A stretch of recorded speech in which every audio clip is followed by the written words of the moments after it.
Jadi artinya Nabi itu ngajari kita itu positif terus. Sama seperti ulamanya tadi. Nak lagi rukun mbek tonggo ya sanggep ae kanca kaapian. Nak nenengan ben ra utang ngoten. Dadi pokoknya penak terus itu. Nak bojo lagi ngamuk alhamdulillah gak ngajak blonjo. Nak pas rukun ya alhamdulillah kok lagi rukun. Jadi gampang semua. Makanya ada seorang alim itu ngendikan begini, ada yang tanya. Saya tuh dulu ketika kaya, teman saya sering main ke saya. Setelah saya miskin gak ada teman-teman yang ke saya. Dikira si Habib ini kebetulan orangnya Habib itu mendukung keluhan dia. Ternyata enggak. Si orang alim itu bilang gini, malah bagus toh gitu. Kowe wis melarat buruhe wong. Ya sudah kamu miskin buruhnya orang lain. Misalnya tukang manol di pasar atau tukang becak. Kemudian teman-teman kamu datang, malah kamu malu tuh jadi tontonan. Bagus kalau mereka lupa, pas kamu miskin tidak ada yang lihat kata. Jadi apa ya, dianggap enteng saja gitu. Akhirnya orang ini nggak jadi ngeluh. Selama ini kan kita ngeluh ya, ketika miskin teman-teman nggak datang.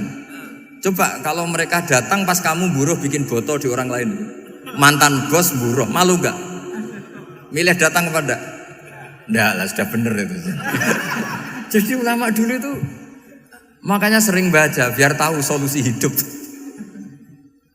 Jadi ulama dulu tuh gampang sekali melihat kehidupan itu, gampang sekali, indah, gampang.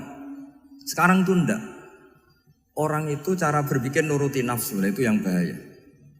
Makanya Quran kritik ara'aita man ittakhadha ilahahu hawa. Orang yang cara berpikir itu nuruti hawa nafsu.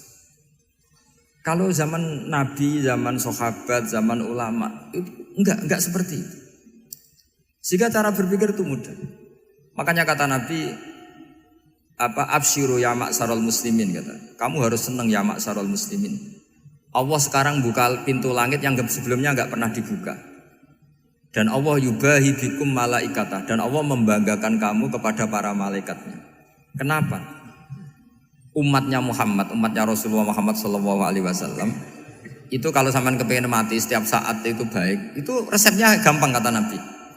Addu faridotan wantadzoru ukhra. Jadi Allah memberitahu, ya Muhammad, umatmu ini luar biasa.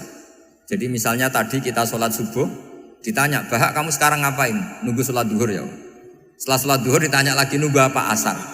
Sehingga faman kanat hijratuhu ila Allah wa rasulih fa hijratuhu ila Allah. Jadi kalau ya sudah ini tak ijazahkan. Kalau setelah sholat subuh nunggu apa? Duhur. Setelah duhur nunggu. Sehingga ketika kita mati itu statusnya penunggu sholat. Tapi kamu kan enggak miskin. Kenapa? Penunggu kaya. Ya itu enggak masuk surga itu. Penunggu kemapanan. Berarti kan menunggu sesuatu yang seleranya nafsu. Beda kalau penunggu sholat. Berarti kamu di dunia menunggu ritual ibadah. Maka diantara ijazahnya Nabi apa? Addu faridotan wantadzoru ukhra. Melakukan satu fardu, kemudian kita menunggu tugas berikutnya. Jadi niati saja setelah subuh nunggu apa? Duhur. Setelah duhur, meskipun kita di perapatan, apa? Nunggu asar. Tapi ya asar betul, jangan nunggu tok pas asar ndak. Jadi sebetulnya umat ini gampang sekali. Jadi di antara kebanggaan Allah, yubahi itu Allah bangga dengan malaikatnya adalah umat ini adalah addu faridotan wantadzoru ukhra, melakukan satu fardu kemudian menunggu fardu yang lain. Dari mengkhidmati kampus, ingin mengkhidmati masyarakat, dari satu masyarakat lokal Semarang menjadi sampai sekarang sampai Banjarmasin, Unisula mau bikin kampus di sana terus gitu. Dari satu tugas ke tugas yang lain.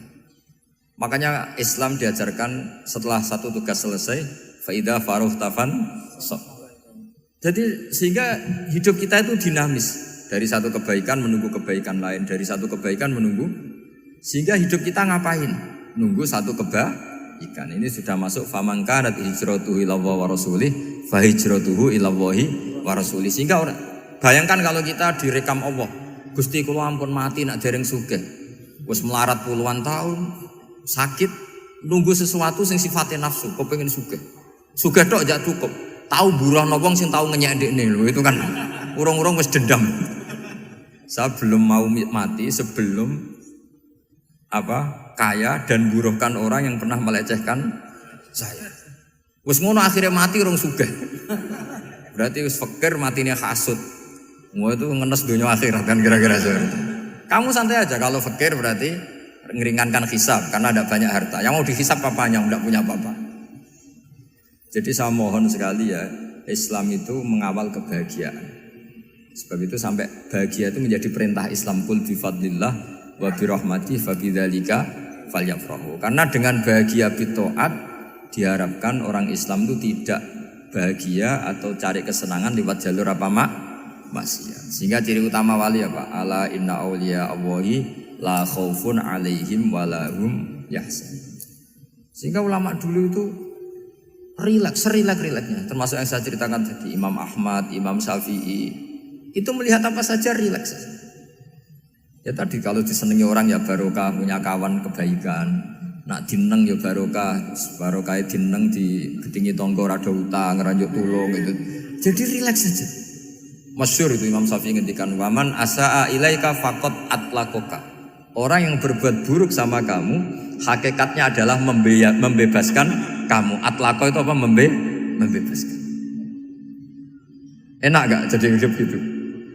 Kalau kamu kan enggak, kok gedeng aku salahku apa? Malah kamu ujub tuh, orang kok gak tahu salahnya. Kamu jadi suami, istrinya ngomel, kurang apa saya sebagai suami? Ya kurang banyak, enggak ganteng, enggak kaya, enggak ini. Malah kalau diterangkan malah parah toh. Ya sudah rileks saja, kalau dia ngomel ya tadi alhamdulillah dapat pahala tanpa apa? Biaya. Terus ngomel kan butuh energi, paling yang enggak kuat 3 jam. Nanti juga berhenti apa? Sendiri. Terus ambil nilai positifnya, misalnya ngomel sama suaminya, bagus lah. Kalau ngomel sama tetangga malah kayak apa gitu aja udah. Jadi ulama dulu itu gampang sekali melihat hidup. Rasulullah ya gitu, melihat hidup tuh gampang saja. Ketika tanya, ya Aisyah apa ada sarapan? Tidak ada ya Rasulullah, ya sudah saya tak puasa. Jadi enteng saja. Kadang-kadang beliau ingin puasa, ya puasa sunat, ada sarapan nggak jadi puasa. Rileks. Nabi itu rileks. Kalau ngajari kebaikan juga rileks. Nah sekarang itu banyak orang yang karena mungkin kurang baca, Islam tuh kayak menjadi aturan yang bengis, yang repot, yang mengekang. Itu tidak seperti itu. Yuridu wa bikumul yusra wala yuridu bikumul usra. Allah menghendaki agama ini mudah. Sehingga ada sahabat di Imami Mu'ad itu baca Baqarah. Sahabat ini pekerja petani, mufarokoh ditinggal. Ketika Mu'ad lapor, ya Rasulullah ini ada orang munafik, tengah-tengah sholat mufarokoh saya ditinggal. Yang disalahin itu tidak yang ninggal tapi Mu'ad.